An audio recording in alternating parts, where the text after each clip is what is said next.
Que el Señor les bendiga. Soy el pastor Edgar Benítez, también estudiante de cuarto año de la Universidad Luterana Salvadoreña.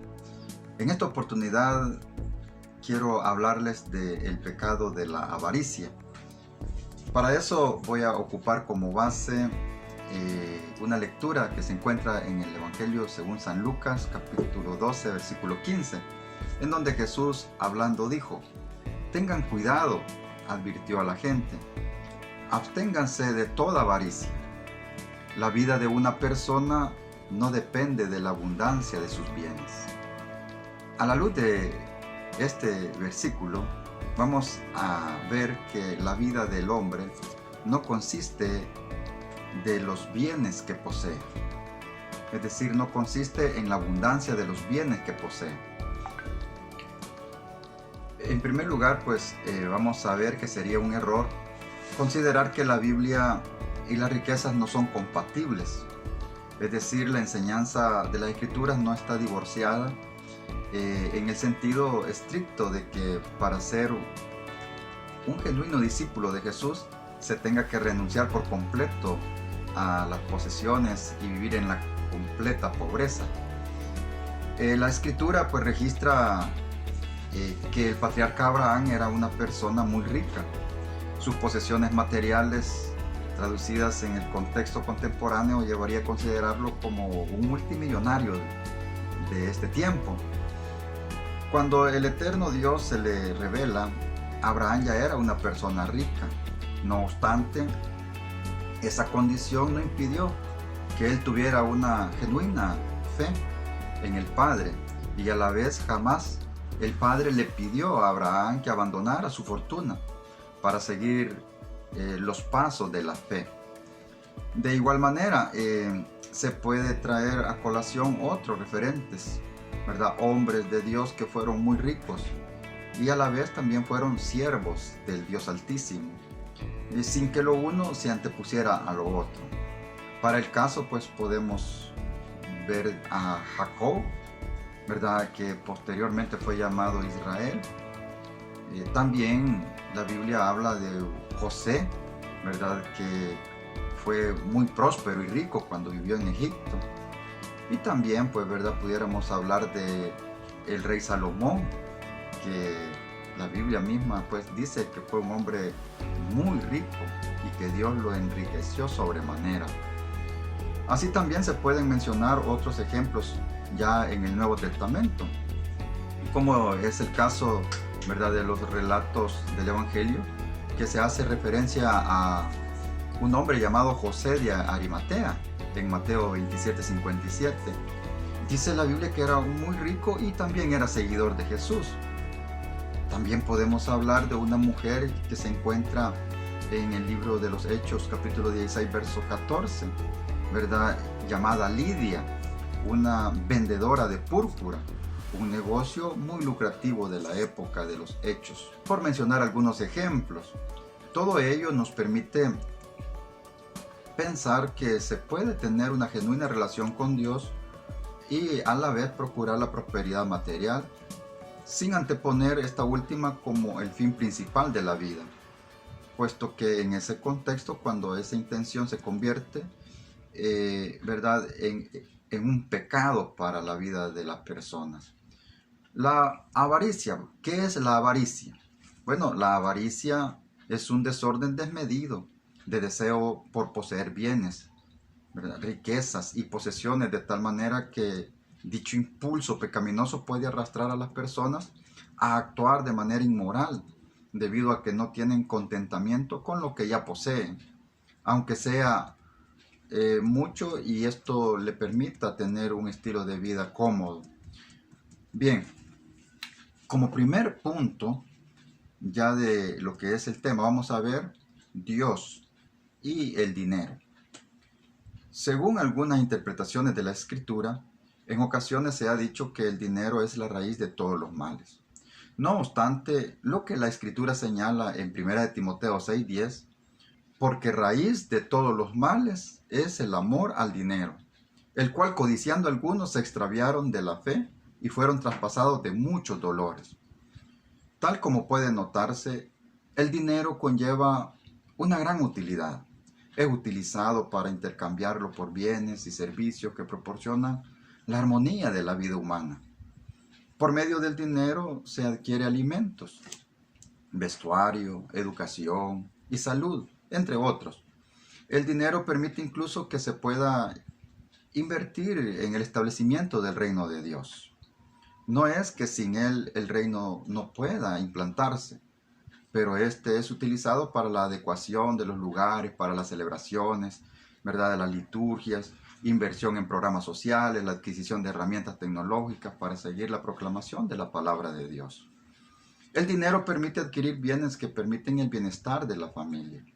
Por ejemplo, podemos mencionar que es como la parte fundamental de la vida del hombre, ¿verdad? La alimentación, el vestuario. Muchas personas en El Salvador deben vivir con $1 al día. Dicho ingreso no es suficiente para llevar una alimentación adecuada. Esto no es compatible con la voluntad de Dios. No es eso lo que Dios creó para el ser humano, ¿verdad? Lo que Dios creó para el ser humano son todas las cosas necesarias para la vida. Él dispuso todo cuanto existe para el bienestar de la vida del hombre. Por tanto, se debe garantizar la satisfacción de la alimentación. Para ello es necesario el dinero. El dinero también es útil para garantizar una vivienda digna a las familias.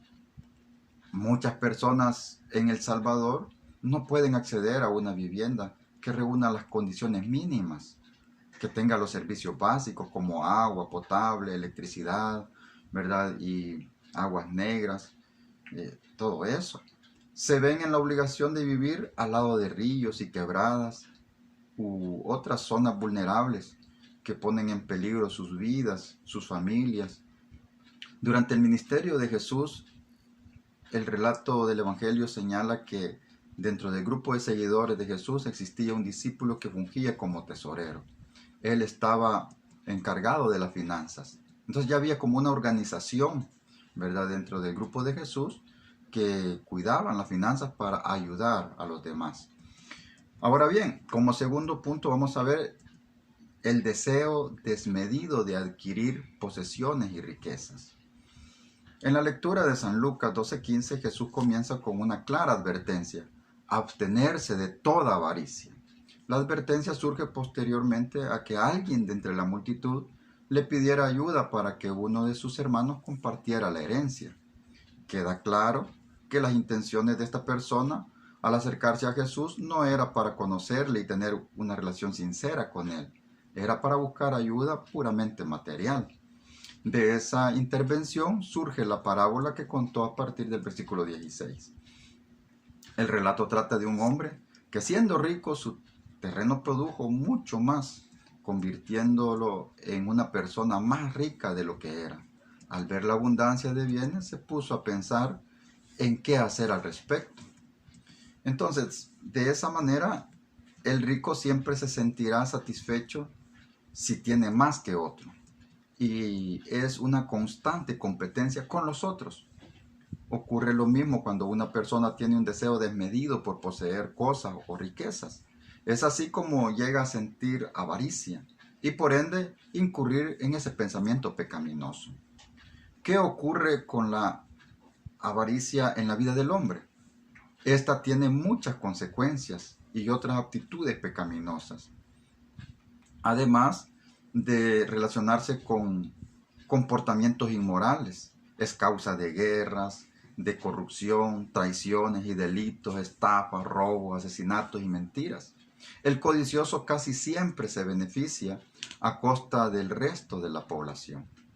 Bueno, y hablando de comportamientos inmorales, muchas personas renuncian a sus principios por el deseo de tener posesiones o riquezas. Venden su integridad, acuden a la prostitución, al engaño, estafa, ¿verdad?, entre otros. Aquí en El Salvador, la avaricia ha producido numerosos escándalos de corrupción, principalmente en funcionarios públicos. Han producido desfalcos salerarios, funcionarios que terminaron quedándose con dinero que estaba destinado a la ayuda social sin importar el dolor y el sufrimiento del prójimo, cegados por la codicia, no repararon en la necesidad ajena. La Biblia señala, pero los que quieren enriquecerse caen en tentación, ¿verdad? Caen en tentación, se hunden los hombres en destrucción y perdición. No deben entenderse que el solo hecho de ser rico ya sea algo pecaminoso, puesto que el versículo 10 lo aclara, porque raíz de todos los males es el amor al dinero, el cual codiciando algunos se extraviaron de la fe y fueron traspasados de muchos dolores. Podemos entender que a causa de la avaricia y por ende codicia se producen asaltos, robos, se quita la vida al inocente. Por la avaricia se producen en nuestro país las extorsiones, las estafas. Cabe señalar que la parábola en San Lucas 12, versículo 21, termina diciendo Jesús: así le sucede al que acumula riquezas para sí mismo, en vez de ser rico delante de Dios. Entonces queda claro que el pecado de este hombre consistió en el egoísmo y la avaricia. Lo correcto era el ver que tenía mucho, ¿verdad?, compartir con el necesitado, pero su actitud de avaricia lo cegó de tal manera que no consideró esa posibilidad. Seguramente, si hubiese leído Proverbios 12:26, su conducta hubiera sido diferente. Hay quien todo el día codicia, pero el justo da y no detiene su mano. Ahora, como punto número 3, vamos a ver la actitud correcta ante las posesiones y las riquezas. Siendo que la avaricia es un deseo desmedido de acumular posesiones y riquezas, y que eso lleva a otras personas, ¿verdad?, a caer en faltas de pecado, la Biblia muestra cuál debe ser la actitud correcta ante las posesiones y la riqueza. Jesús habló sobre cómo el dinero y las posesiones afectan a las personas y cómo usar el dinero para el bien de los demás. En primer lugar, podemos encontrar el consejo de la palabra en Mateo 5:42. Al que te pida, dale, dice el Señor, y al que quiera tomar de ti prestado, no se lo rehuses. Podemos notar que el consejo es muy contrario a la práctica de la avaricia y codicia también. En lugar de acumular y poseer, se debe repartir y compartir lo que se tiene.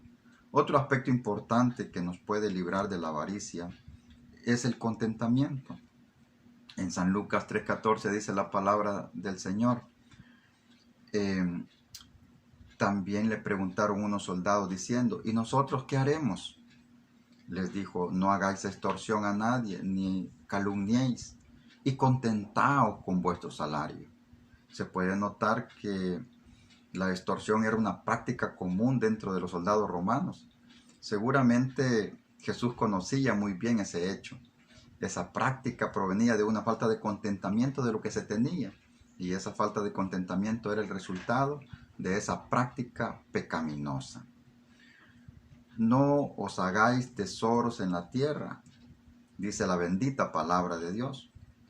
Pero nuevamente es importante señalar que no se refiere a que el ser humano no debe poseer riquezas y posesiones. Continúa el versículo: donde la polilla y el orín corrompen, y donde ladrones minan y hurtan, sino haceos tesoros en el cielo, donde ni la polilla ni el orín corrompen, y donde ladrones no minan ni hurtan. Porque donde esté vuestro tesoro, allí estará también vuestro corazón. Esta última parte termina aclarando acerca de dónde poner nuestro profundo interés. ¿Qué ocupa el primer lugar en nuestro ser? ¿El deseo de poseer cosas y dinero? A eso se refiere esta porción de la Escritura. Que el Señor le bendiga, que el Señor, ¿verdad?, haga que esta palabra, ¿verdad?, pueda cambiar nuestra conducta, nuestro comportamiento.